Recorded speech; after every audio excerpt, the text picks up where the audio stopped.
Selain Jalan Sehat yang akan diadakan pada tanggal 10 September, PAL TV juga membuka stand pendaftaran UMKM. Peserta yang mendaftar UMKM akan diseleksi untuk bergabung dalam pameran Gebyar UMKM.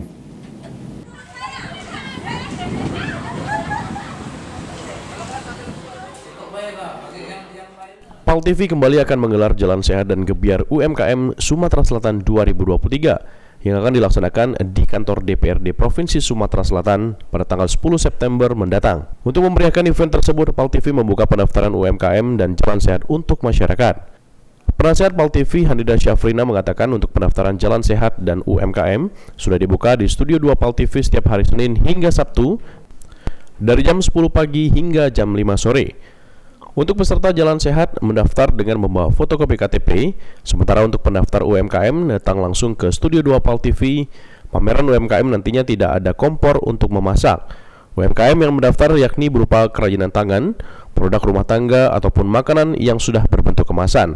Nantinya peserta yang mendaftar UMKM akan diseleksi untuk bergabung dalam pameran Gebyar UMKM yang akan dilaksanakan pada tanggal 10 September mendatang. Pameran UMKM. UMKM di sini adalah usaha menengah kecil mikro, itu yang kita khususkan adalah handicraft, kerajinan tangan atau produk-produk kerajinan rumah tangga.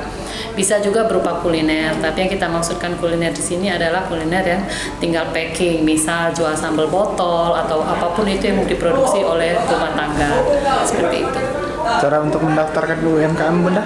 Ya, untuk UMKM sendiri itu nanti silakan datang ke PAL TV. Nanti kita akan lihat apakah ini layak untuk kita ajak pameran ataukah belum layak, seperti itu. Syaratnya nanti ada ketentuan bahwa tidak ada masak-masak di situ, tidak ada kompor-komporan nanti, karena UMKM di sini kita lebih pada pengrajin usaha kecil yang berupa handicraft. Eki Saputra, PAL TV.